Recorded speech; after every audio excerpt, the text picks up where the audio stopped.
Whew. Oh, I hope you all can see me. Let me turn my volume. Okay. Hopefully you guys can see me. Okay. Hello, everybody. Oh, man, what a week. I've been up at the flower shop this last week and this week. And we were making dance recital bouquets. And we were making these candy things. And we had like 2 funerals and a wedding all at the same time. Oh my gosh, it was so stressful. So I'm really tired and exhausted. And then last night I went to Mimi's softball game, and it was like cold. I mean, I was sitting there in the chair, and I had jeans and a sweatshirt on, and I had this heavy duty blanket that I love. It's like one of my all-time favorite blankets. My mom didn't make it, but I don't know where she got it. She got it, I'm sure from Walmart, maybe. I'm drinking coffee because I'm cold. So anyways, last night it was just really freezing cold.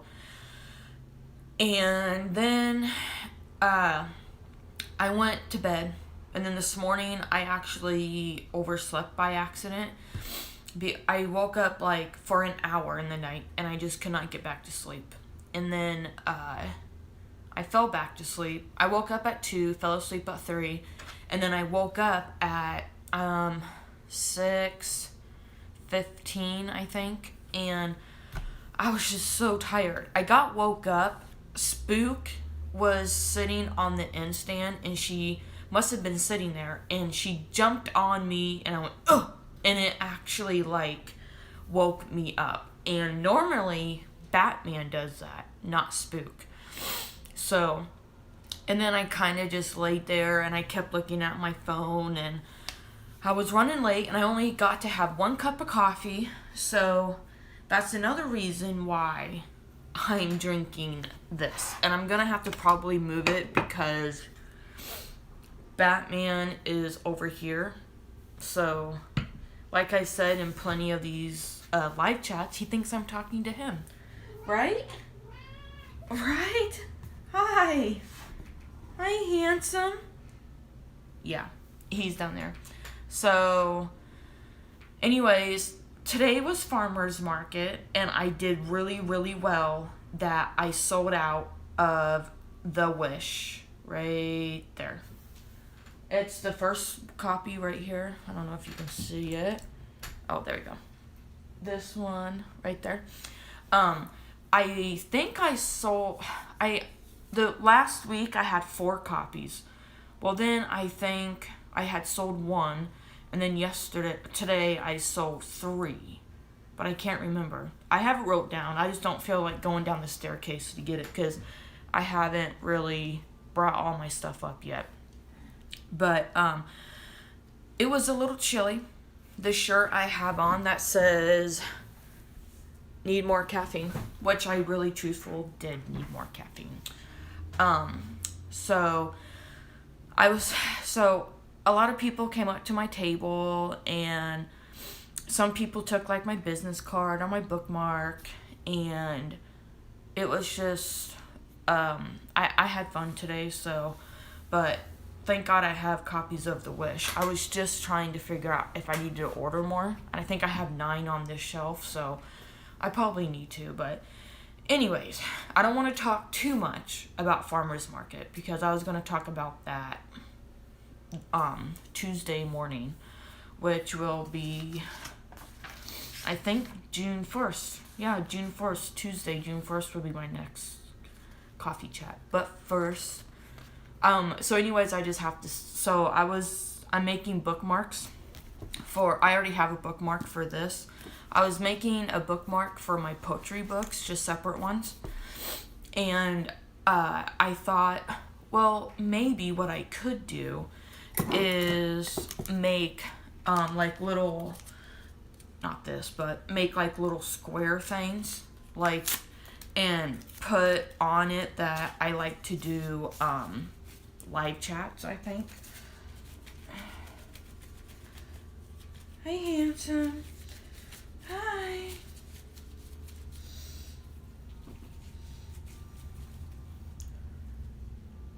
But anyways, I think I'll talk about that at the coffee chat, because this live chat I think is going to be a little long, because last night I had a softball game, like I said earlier, so I didn't get a chance to read chapter 10, but I'm reading chapter 10 and chapter 11, so I don't think it'll be that long. I'm not really sure, but before I read chapter 11, I will take a small break just to clear my throat. But anyways, I do need to write something down real quick, so hold on. I need to write something down before I forget.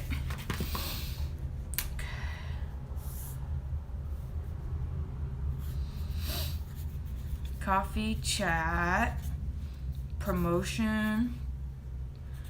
Okay, I'm writing down promotion ideas for my live chats. And I actually did buy something today. Never mind. That's going to be the coffee chat.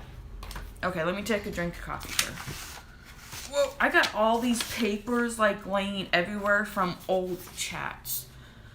They're kind of cool. I should just keep a few of them just to look back and be like, oh my gosh, I did that. Okay.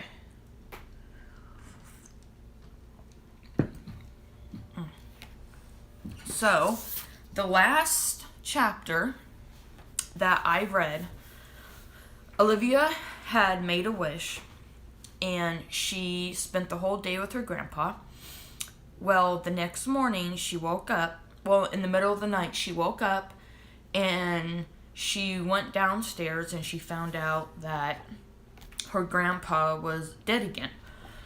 And her mom was in the kitchen, and Olivia was saying, where are the pictures? Just let me show you. I know he was here. He was real. And her mom tried to convince her it was just a dream. It wasn't real. And she got mad and accidentally smacked her mom because she was so mad. So that's basically where we left off. So after she smacked her mom, she ran out the door. And she woke up to finding her two cousins, Loretta and Skeeter. So, 1, 2, 3. Okay, we're on, we have 5 pages to read, so, okay. Anyways, alright. So, I'm gonna read chapter 10, and then before I read chapter 11, I can take a small, just like a 2 or 3 minute break, but I don't know how I can show a picture for the break. I don't know. Okay. So, this is chapter 10, and sorry for the loud traffic outside. I can't control that. Okay. The bleached clouds faded away, and the sky turned from blue to dark. Rain showered down and drenched Olivia's clothes and hair. They stuck to her skin as rain streamed down her jawline. She tasted the salty rain as it mixed with her tears and on her lips. She cried all the way as she ran down to the lake and staggered to a stop by the shoreline. She dropped to her knees and sobbed. A heaviness claimed her chest. Thunder roared throughout the sky.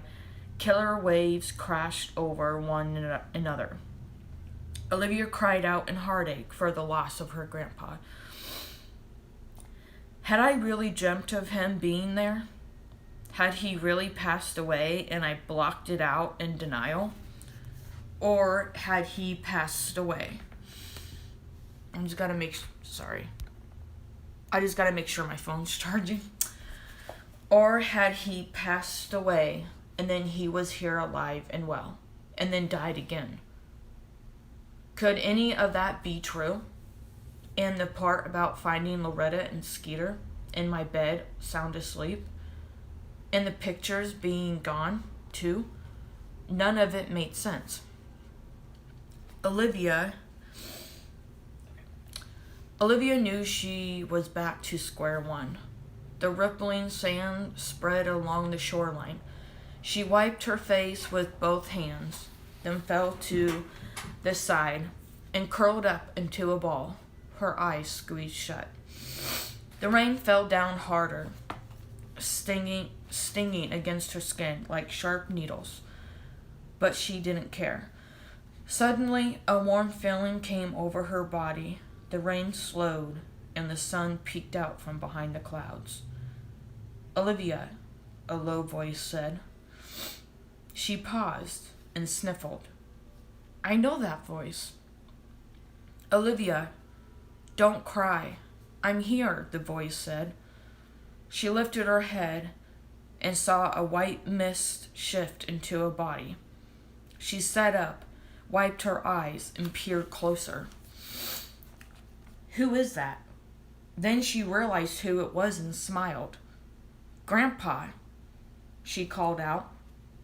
He turned around and disappeared, stepping behind the tree. "No, Grandpa, wait."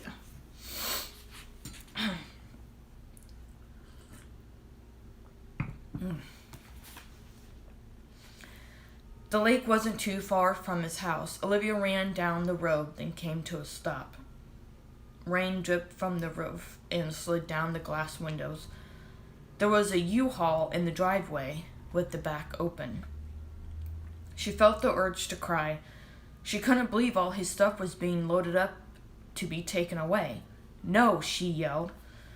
She ran across the yard, walked in the front door, and saw 2 workers with Grandpa's couch. She ran over and flopped down on it with all her weight. The force caused both guys to lose grip, and it fell to the hard wooden floor with a loud thud. Olivia sat up and clenched her fist. She gritted her teeth. "You're not taking my grandpa's stuff." "Look, little girl," the workers said. "My name is Olivia," she corrected them. "Get it right. I'm 17. Both guys looked at each other and then back at Olivia. "We're here to do our job, Olivia," the man with the red hair said. Olivia didn't care what their job was. All she wanted to do was to make sure they didn't take the couch out of the house, or anything else for that matter. All of Grandpa's stuff meant something to her, like the lamp by the chair. Grandpa had read stories by that lamp when she was a kid. The couch. Grandpa and her used to watch Disney movies. Watch out for my coffee, Batman. Munch on popcorn and drink milk all the time. Everything in the house was special to her. She couldn't let them get rid of it. "Please get up off the couch so we can do our job. I'm here to kick you out. If you don't leave, we're calling the cops." Olivia couldn't argue with that. Olivia couldn't argue with that, so she got up and scowled at them, then left. Since Olivia was I think Batman was just discovering. Since Olivia was at the house and decided to reminisce a little bit to get the grandpa vibe back, she needed to feel his presence again. She stood in the front yard where she used to play as a child. Grandpa made birdhouses while she made mud pies. As it began to flash through her mind, she closed her eyes and smiled as the memory replayed. She saw herself as a 5-year-old running across the yard with the wind blowing through her long blonde hair. She hid behind the wooden door and peeked in. She giggled and said, "Grandpa." Olivia climbed up onto the stool next to the table. Grandpa picked up the brush, dipped it in the purple paint, and painted the roof of the birdhouse. He tapped the brush, giving it a different look of texture. "Why do you like building birdhouses so much?" Olivia asked. "Because it gives me a chance to be creative." Okay, I'll just do that.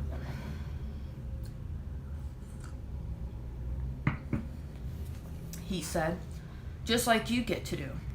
He pointed to the mud pie. A smile grew across his face. Both of them giggled. The memory echoed through Olivia's mind as she stood there in front of the shed. She reached out and glided her hand across the door, then opened it. The rain had lightened up and the sunlight floated into the shed, exposing her shadow. Grandpa had always kept it clean and tidy, but now that he was gone, it just wasn't looking quite the same. The tools were hung up in a row on nails, and there was a table to the right of her. A bag of bird feed and soil set side by side under the table. The shed didn't smell like Grandpa any longer. It smelled like dirt and dust. Olivia turned around and quietly closed the shed doors. She struggled to hold the tears in and couldn't look in there anymore.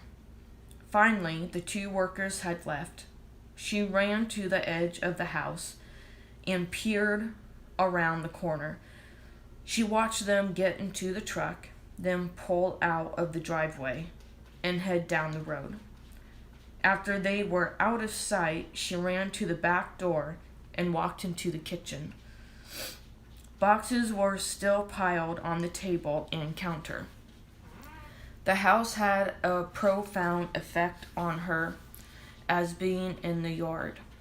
She never had anything like that happen before. The memories once again trailed through her mind. As a little girl, she used to run down the hallway in her pink and yellow dress. It felt peaceful with the sun shining in through the windows. She sat next to Grandpa while Grandma knitted a blanket. Olivia's lips quivered.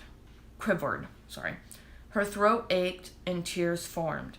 She walked into the living room and saw two boxes, side by side. She bent down and unfolded the lid of one. It was his jacket, the one he wore all the time. Okay, so I just have to say something. I gotta stop reading. That's so weird that I just read that. There was a guy at farmer's market today, and I was talking to him about my poetry book, and I was showing him a picture of my dad, Charlie, and I told him that after he had passed away, I had asked my mom if she could take all of Dad's shirts and make a blanket out of them. And the guy said, "That's exactly what we did with my ex-wife's clothes." And then he was telling me about this jacket that always just kept him warm. So I just thought that was funny when I just read that. He was telling me about that. So she held it in her hands and sniffed it. It still smelled like Grandpa. She put it on and hugged it close. "I miss you, Grandpa, so much." Olivia walked out of the house and saw Grandpa's truck. It was a good thing the workers hadn't taken it yet. She ran over to it and stopped, then peered in the window. She grabbed the handle and pulled, but it wouldn't open. She tried again. Still nothing. She walked to the back of the truck and opened the sunroof, then climbed down through and sat in the driver's seat. She placed both hands on the steering wheel. She saw the passenger seat where she used to sit every time she rode with Grandpa since she was 5 years old. In her mind, her own laughter and Grandpa's voice echoed as clear as day.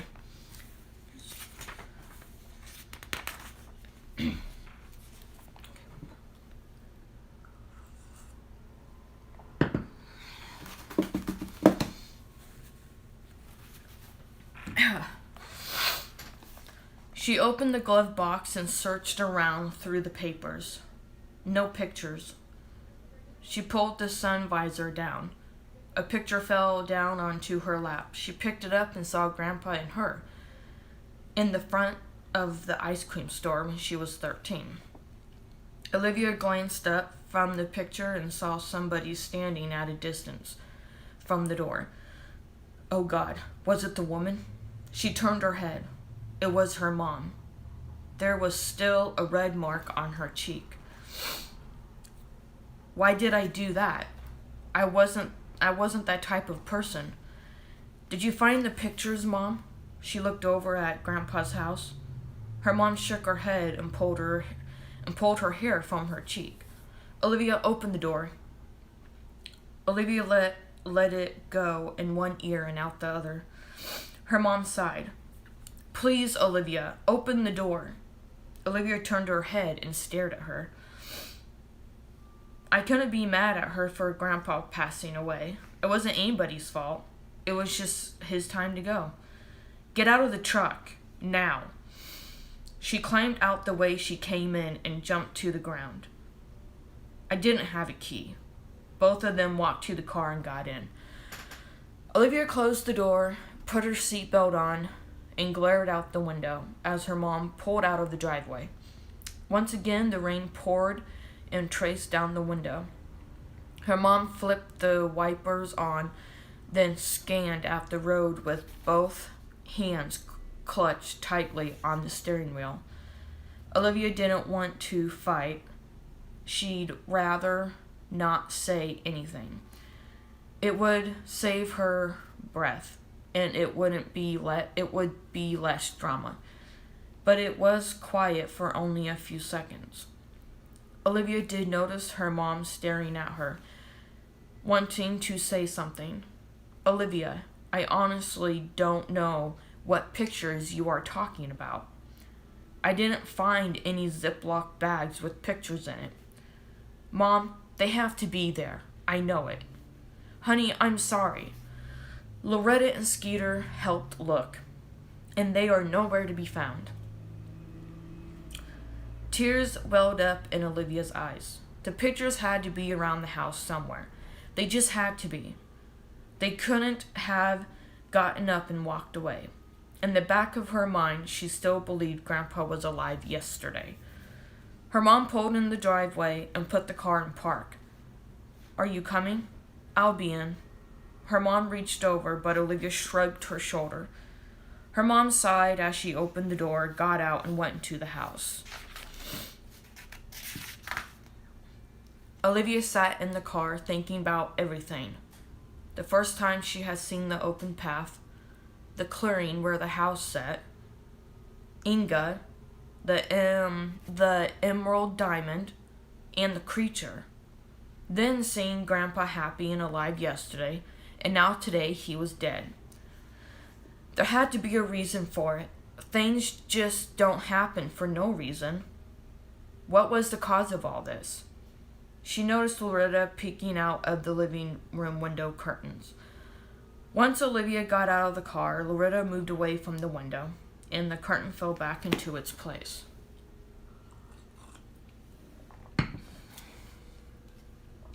Olivia slammed the door shut and walked towards the house, then stepped through the door frame, holding back her tears. Voices grew quiet. She stepped into the kitchen where her two cousins and her mom were. Realizing there was nothing she could do about seeing Grandpa yesterday, she had no evidence to prove to anybody that he'd been here yesterday. The pictures were gone. Just thinking about it irritated her. She had to let it go, forget about it, even though she didn't want to. So her mom said, standing by the kitchen table. The telephone rang. Her mom stared at it as she placed both hands on her hips, waiting for an answer. Olivia glanced over at the phone ringing, then back at her mom and shrugged. "Are you going to answer that?" "Yes," her mom said, then picked it up off the hook and held it to her ear. She then turned her back towards them.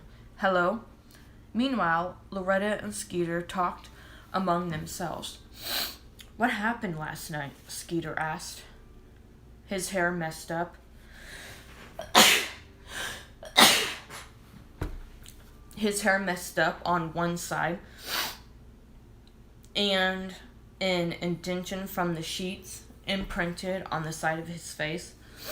Olivia didn't feel the need to tell him about seeing Grandpa yesterday because Loretta would. Even if she did tell him, he'd shrug it off like it wasn't a big deal. "Loretta, Skeeter, your ride is on the way. Go get your stuff." Olivia's mom pointed to the staircase. They both went upstairs to gather their things. Olivia sat silently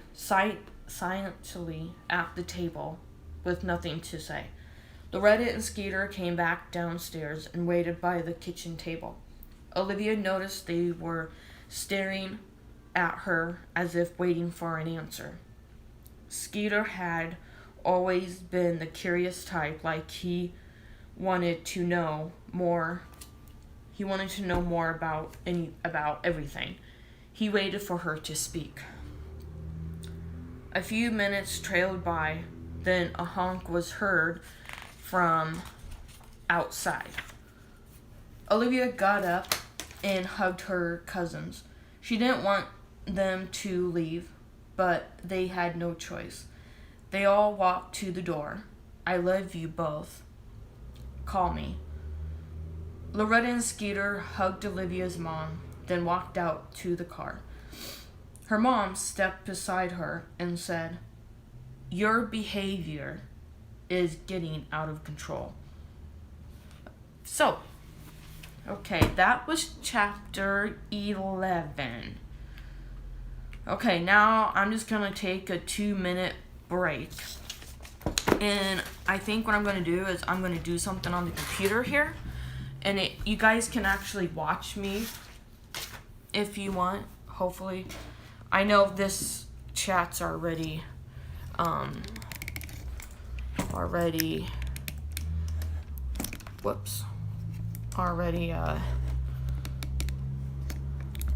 2 minutes long already. Maybe, will that work? I don't know.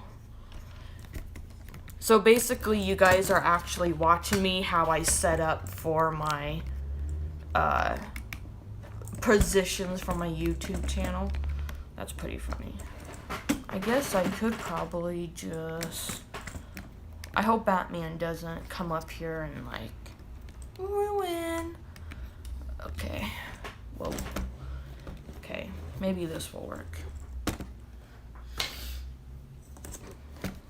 I just want to do something on my computer real quick, so I guess you guys can watch me.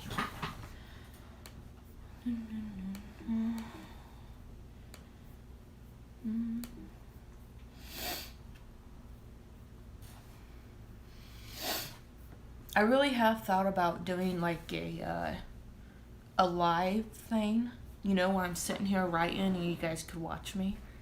That'd be cool.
Whoops.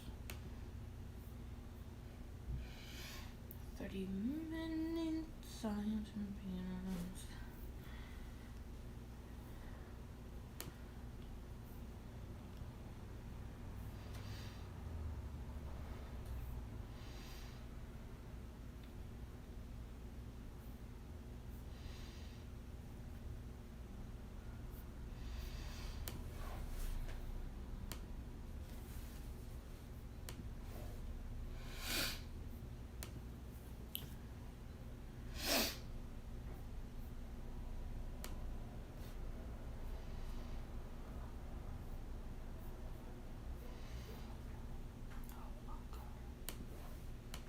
Logo.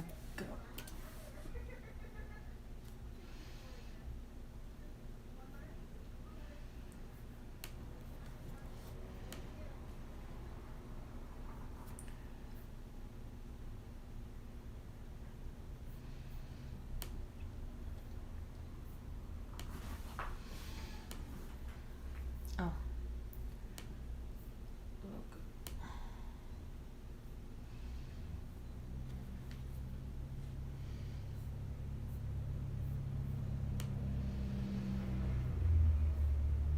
So what I'm trying to do is I think you guys can kind of see it.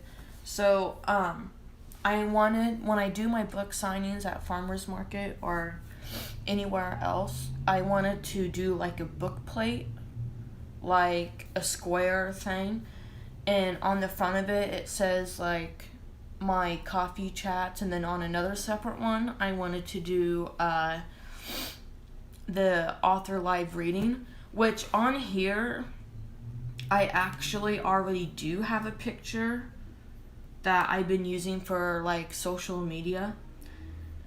They're called the Instagram. Oh, they're live streams like right here. So this one's author live stream reading. And then whoops.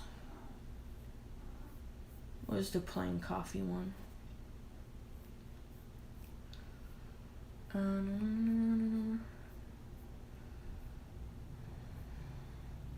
These are other coffee ones that I made to promote the following coffee chats. I do have a plain one where it says right here it says but first coffee with Ashley, and it says live chat. It doesn't have like the date, the time, or that. So I don't know what I did with it. It is on my social media, so, but I was thinking about maybe making one of those. So I guess I can whew, hello. Okay. So I'm gonna, whoa, that's really crooked. I'm trying to get, okay. I'm trying to, okay.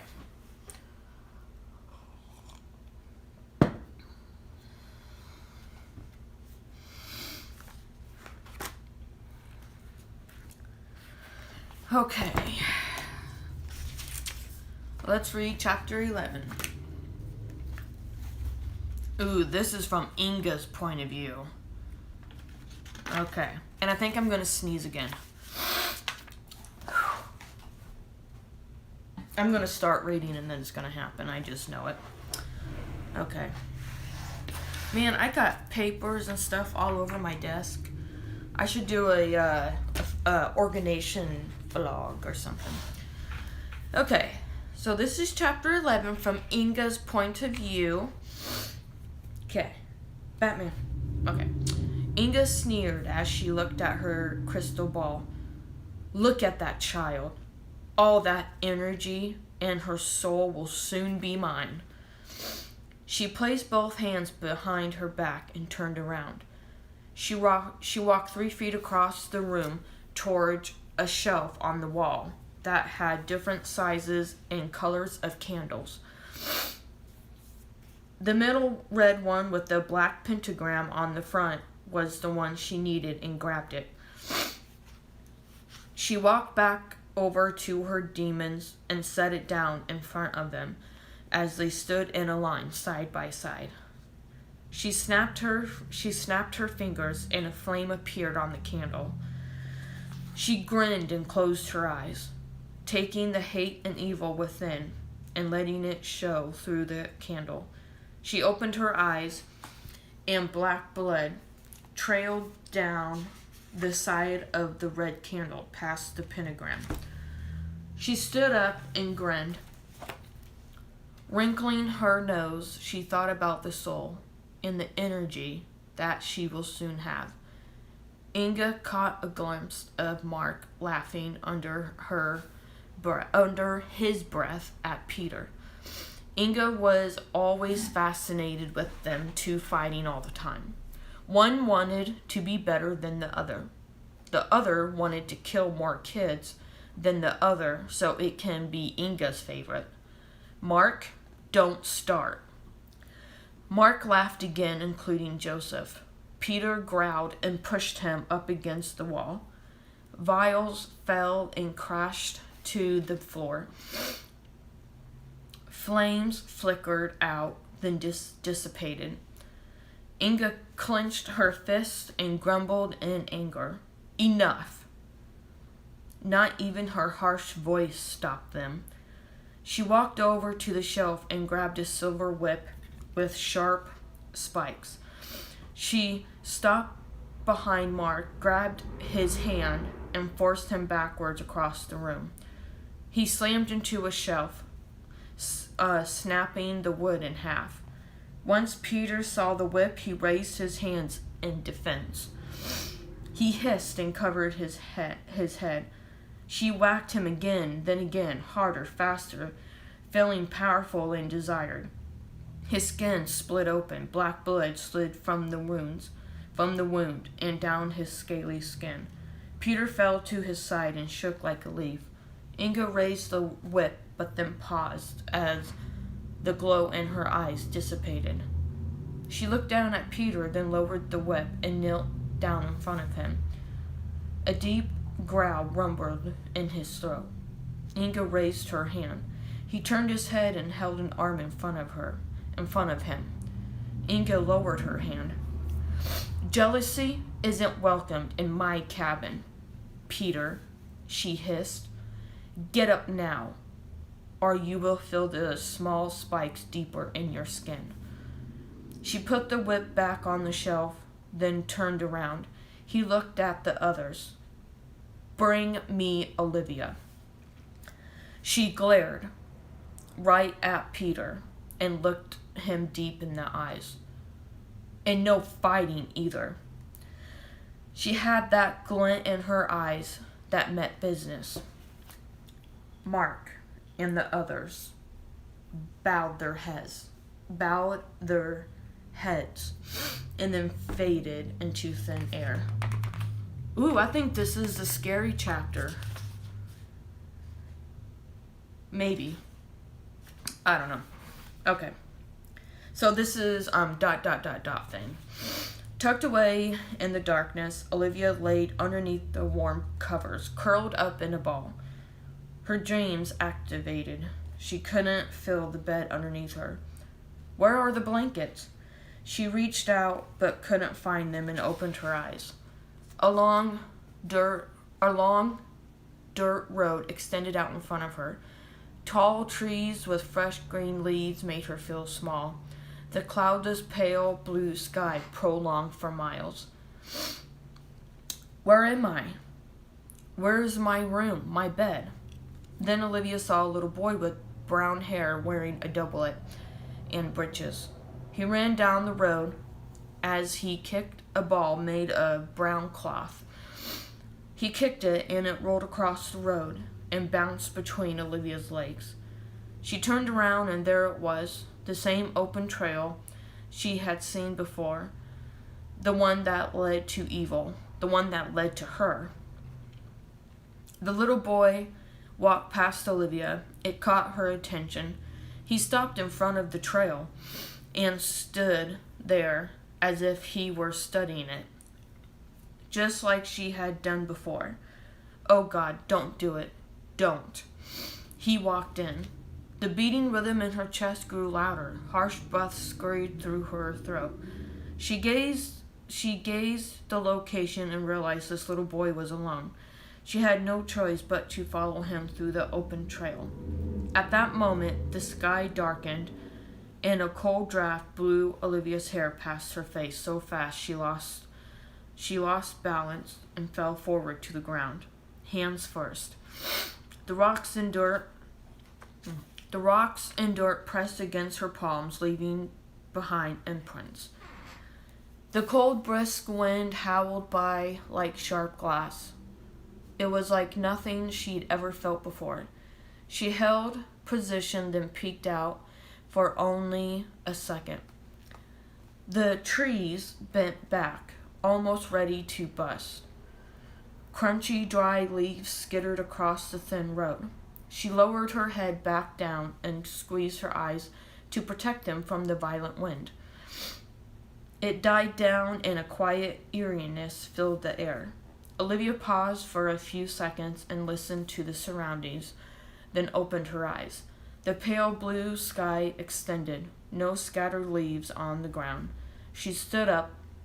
The only way to find out what the boy was doing was to follow him. Her feet crunched through the leaves and snapped the twigs. It all felt so real to her. The little boy stopped. He stared at something. She followed his gaze and saw a house. Wait a second. This isn't just some random house. This house is familiar. It's the same house I saw in the woods. How are the little boy and the house connected? The little boy's hand shook, and his face grew pale. A tall creature appeared in front of him. On its head was a set of 3 long black sharp horns that curled back. Short spikes led straight down its shoulders and arms. Long black claws grew from its fingertips. Olivia gasped. Sorry, I'm just doing something real quick. This will let me. Photo.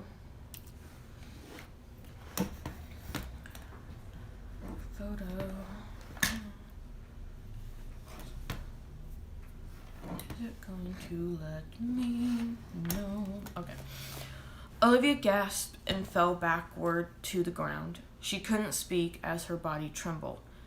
The creature grabbed the little boy by the neck and raised him up like a trophy. The boy's feet dangled. He didn't cry or scream, not even a whimper. He choked on his own blood.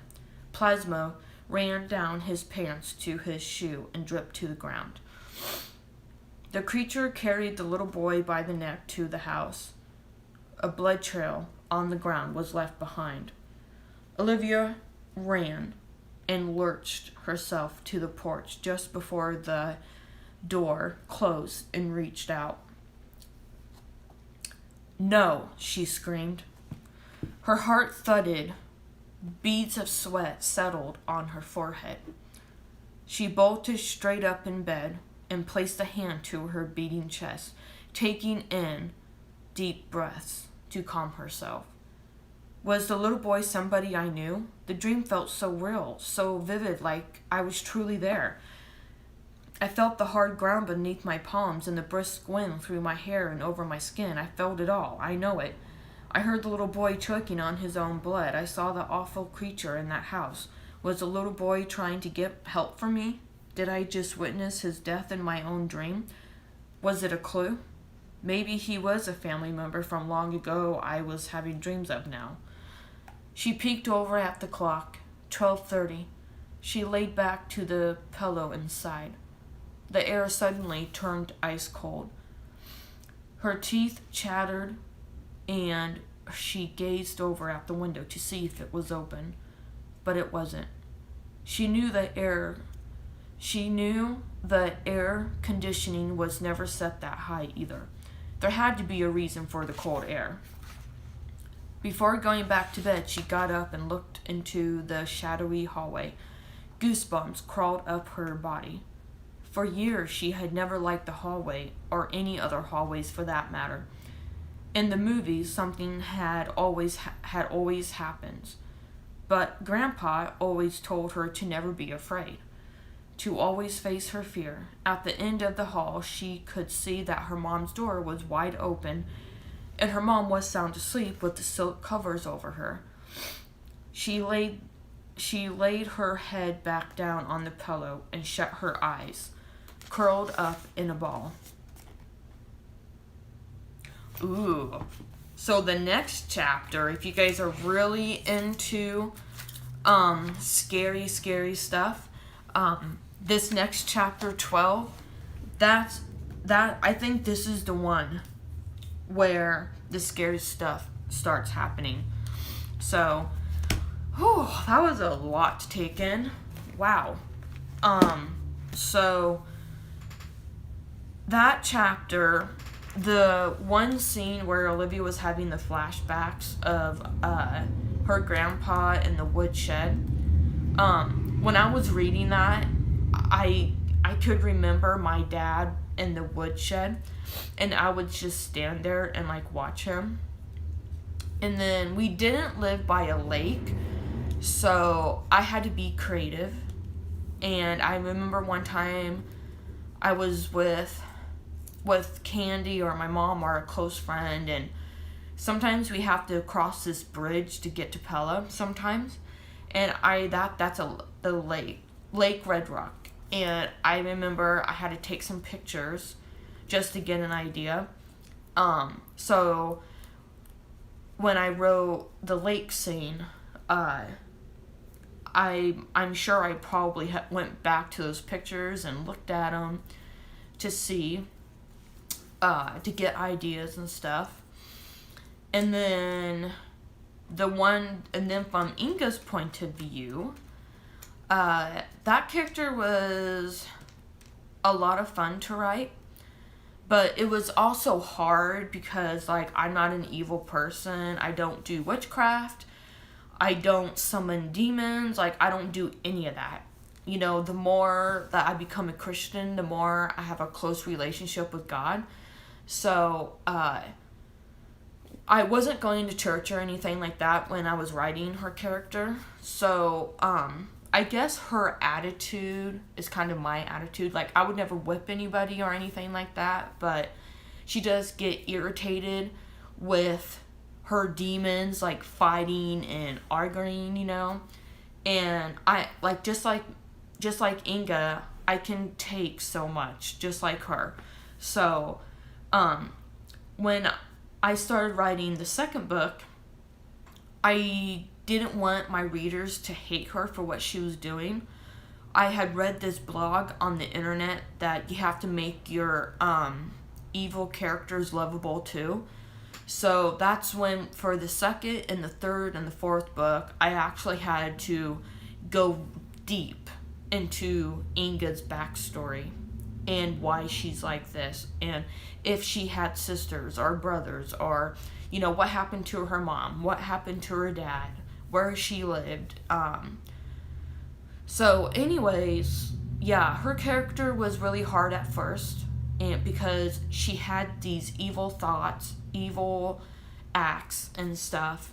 And at first I'm like, oh my God, I'm gonna burn in hell for real. And then, but I'm getting closer and closer to God. So, I think God understands me, you know, when I do this paranormal writing. He knows that I'm not really doing it. So, but I still do like to go to haunted places though. But now I just pray, and I just tell these spirits, like, you're not welcome, you're not allowed to come with me, you need to stay here. So, but I think I recently had a dream where I went somewhere that was haunted, and then I was walking down the sidewalk and I felt like someone was following me, which I was by myself, and I was like, oh God, what did I do? Was it because I didn't have time to read the Bible this morning or something? I don't know. But anyways, when I woke up this morning, I just started praying like right away. So, but anyways, if you have any comments or I also want to say that I'm not the only Christian that loves to write and watch horror films. Carrie Underwood, she's a Christian woman, and she said that she loves to watch action movies with a lot of explosions and a lot of blood in them. So see, I'm not the only one. And Lindsay Cummings, she is the author of The Death Code and the Murder Complex and the Fear Trials. And she's also the author of Zintha, I'm so sorry, I can't pronounce it.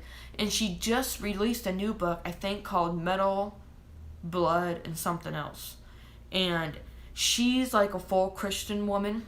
She plays the guitar at church, and she writes these books with a bunch of like fighting and blood in it and stuff. And I'm like, see, I'm not the only one that writes, you know, all like this horrifying things and still has a close relationship with God and prays and writes poetry about God and heaven and stuff like that. And I just want people to know that just because I write all this scary stuff doesn't mean that I don't love God and I don't go to church, because I do. So I don't want anybody judging me, because I do put God first, and I know He's with me when I'm writing this scary stuff.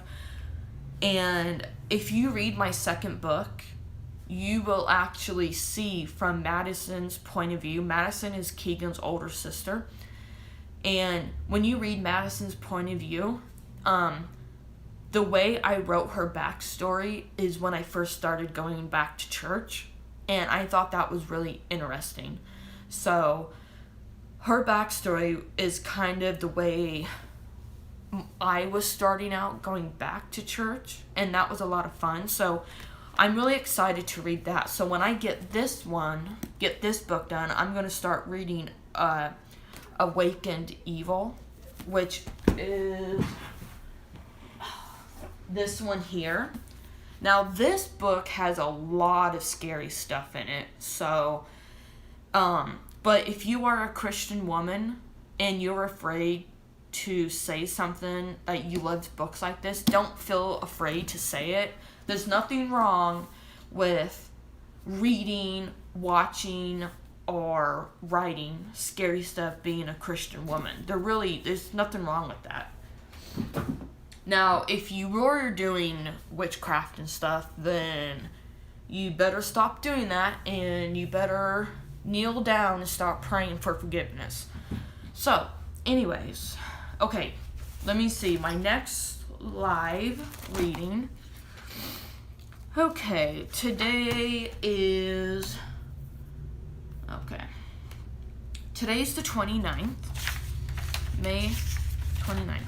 Okay, so that's done. Okay, so my next But First Coffee with Ashley live chat will be June 1st, Tuesday, June 1st at, I think I'm gonna actually do 8:45 this time, because, you know, kids are out of school now. Because I was only doing like 7:45 because kids would probably get up around that time, or my friends would get up around that time, you know. So I think since kids are out of school and they're not probably doing any sports, I'm sure, or not anything, I'm sure they'll probably sleep in till like noon or something. I don't know. I mean, I don't remember really sleeping in that late, but just in case, there might be a few teenagers, you know, that sleep in till 8 or whatever. So I'm actually going to do 9 o'clock. 8:45, 9. I'm going to start that. And then, Wednesday, June 2nd, I'm going to be doing another live reading from The Wish, chapter 12, at 4 o'clock. So see, teenagers and kids are out of school, so they can read along with me on that. And then, oh man, I have another softball game. Dang it. I have another softball game on June 4th that I think that's Mimi's last game. I think. I don't know. But then on Saturday, June 5th, which is my 33rd birthday, I was going to do I have farmer's market that day from 8 o'clock to 12. And I was going to do a butt first coffee chat at 5 o'clock a.m. just because of my birthday. I don't know if I'll be able to do it later in the day because on that day, there's a little girl that goes to my church. Her name is Isabella. And we both have the same birthdays. And the interesting fact is that we both have the same birthday. My nickname was Bella. And we got baptized on the same day. So that is pretty amazing. I think God had that planned. I think He really did. So I'm probably going to have to get up at 4 in the morning. Maybe do this live chat. I could do it later in the day, but, other people might have plans for me. I'm not really sure. But if I don't do it 5 in the morning and I have a little bit extra time, I could go ahead and just do it later in the day. And then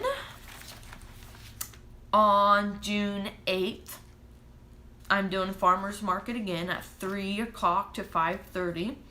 And I have to set the cones out at 1:30. And then I'm doing a live chat, coffee chat at 9 a.m. Yeah, so that's the schedule, and I'll have it on my social media, so just in case if you guys couldn't remember. So, and by the way, this book is still available. It's the first edition of The Wish with the old cover. You don't have to pay for anything. If you know anybody that, likes to keep first edition books and also have the newest one, let me know and I'll get it sent to them. So this is still available. So, okay, well, that is it for this live chat. And I had fun doing this. So, I'll see you guys at the next live chat, which will be Tuesday, June 1st at 9 o'clock. So, I hope you all have a great weekend and happy Memorial Day. And don't forget that your loved ones are not far away. They're spiritually with you all the time. So they're not away. So just remember, it is hard to not see them in person. But if you read the Bible enough or whatever, you'll know that they're with you every day. So I know my dad's with me a lot because I see signs of him all the time. Like I'll see feathers, I'll see deers, birdhouses. I'll have dreams about him. And that's another way that your loved ones can visit you, because when I moved in my apartment here, I told him, I said, Dad, I love you and I miss you so much, it hurts, but please don't show yourself to me, please. So he will show me signs of like a feather or a birdhouse, a deer, just anything, and he'll visit me in my dreams. So that's how it goes. Because if I really did see him in spirit, I probably would die of a heart attack. So, anyways, and I'm pretty sure when I watch this back, another sign that I get from him are orbs. There is a video, you guys have to go to my Facebook page and you have to watch this. I don't remember which one it was, but I do a poem reading every Wednesday night during prayer meeting. And I was standing in church and I was reading, and this orb shot and then did a quick turn, like just like that. I didn't notice it at first, and I've had people say, "Oh yeah, I saw that," and I was like, "Oh, that's my dad." So, anyways, okay, this live thing was like an hour long, so I'm gonna go. So, have a good weekend and God bless. I love you. God loves you. Just don't forget to love yourself. So, bye.